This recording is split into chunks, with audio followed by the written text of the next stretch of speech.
to our story. We had kind of a mysterious ending yesterday with the final sentence reading, Fiden's Night Hand, she said. I was thinking about it. I don't know if you were thinking about it, and I was wondering if that was Night Hand's first name.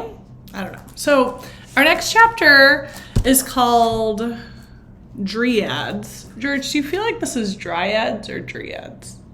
Dryads.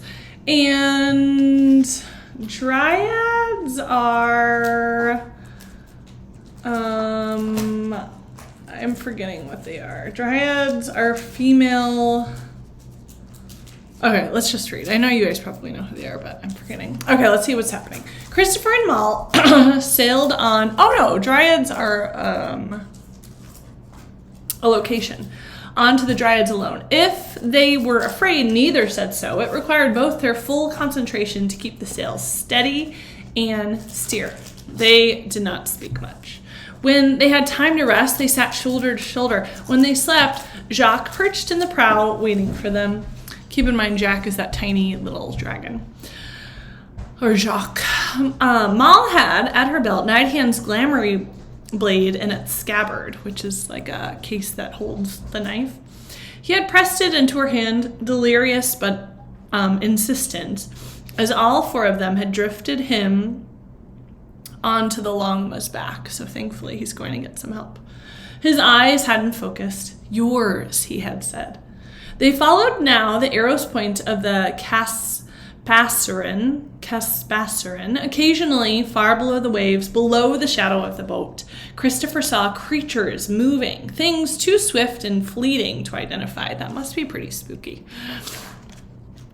Once, when the water was calmer and they moved fast over it, he saw a mermaid swimming deep below on her back, her tail 15 feet long, looking up at them. He just barely glimpsed her beautiful, soft-featured face, but it was so full of fearful hope that it caught at him like a knife in his stomach.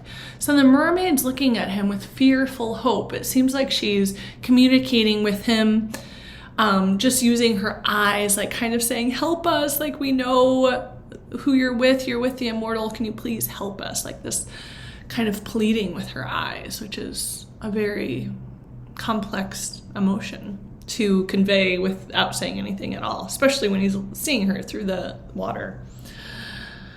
It was a demand, that look, a call to bravery, kind of like her saying, we know that you can do it. You guys both are a wonderful team. He shouted to Moll, but by the time she turned, the mermaid was gone. Christopher caught a crab and they ate it raw, slicing the shell with a glamoury blade, the flesh sweet and cool from the sea. But Moll, who was always hungry, found she couldn't eat more than a few mouthfuls. It won't go down, she said. Think about what emotion you're feeling if you can't eat.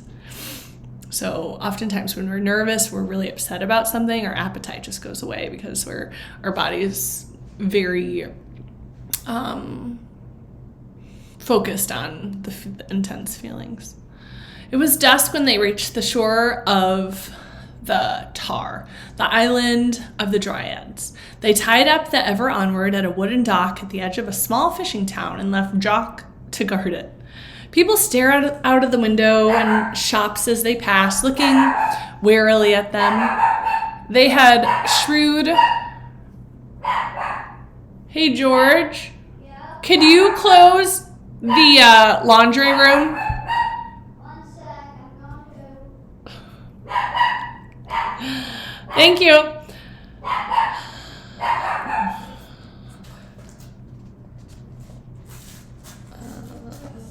Christopher did not know if they saw very few strangers so far north, or if there was something in Moll that made them uneasy. They would have been right to have found her frightening. She walked with the look of a movable battleground. She was a one-girl army. They followed the Casapas. I have a very hard time with these words.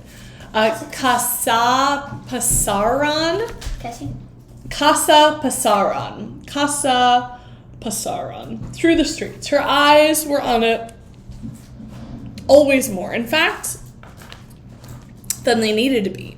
It saved her from having to look up or down. So keep in mind, this kasa pasaran is that tool that she bought at the very beginning of the book that leads you to the maze. Please swinging a lot right now.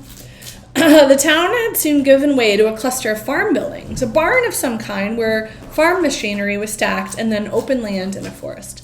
"Moll," he said when they had been walking half an hour, "are you hungry? Thirsty? Do you want to stop?" He was, and he did. Gee, can you take her out on the porch for a little bit, please? But For just a two second. people are supposed to be. No, she'll be okay. She needs to go outside. Find out what's... Thanks, George. Are you... Okay. She shook her head. Thanks, George. If we stop, I'll refuse to get up again, or I'll turn and run, so I guess we can't stop. We need to walk faster, actually, if anything. You can drink as we go through, and after a second's hesitation, she nodded and drank from the bottle, spilling a little water down her front. The forest was resistant to them at first, with thorns and trees and brambles, but the further in they went, the taller and richer it became. The trees rose around them, some as high as electricity pylons, some no taller than Christopher. Many were flowered with white or yellow or green blossoms. "This is beautiful," he said, but she had that same fixed look and only grunted.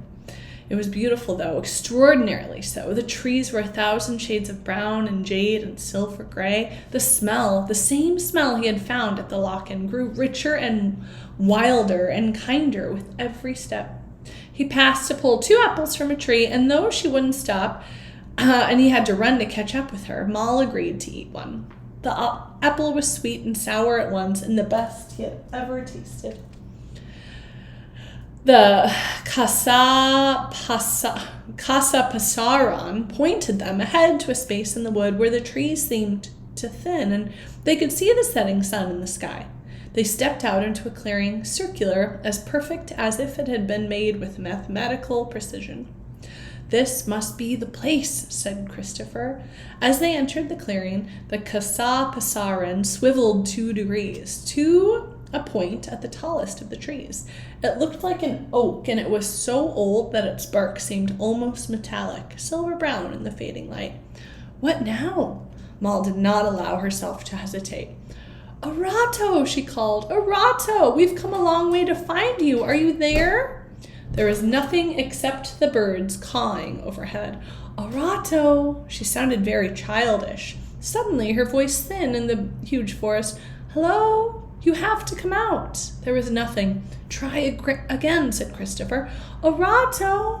And then, flushing, turning away from Christopher in embarrassment, she raised her voice and called, "Arato!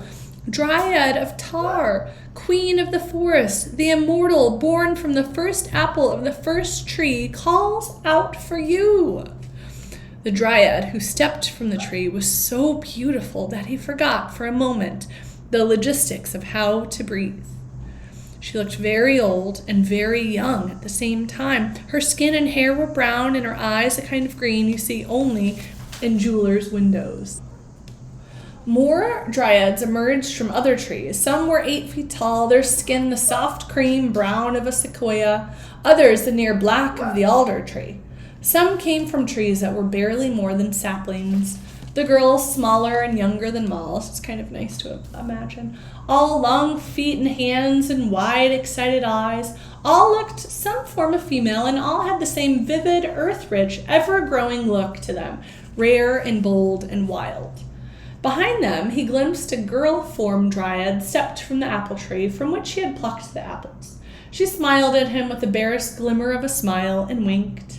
They moved toward the children, clustering around Moll and Christopher, and for a moment they were engulfed in soft murmurs of wonder and the smell of sap as the Dryads reached out to touch them, their faces and hair and hands. So a rather pleasant scene here that we've encountered.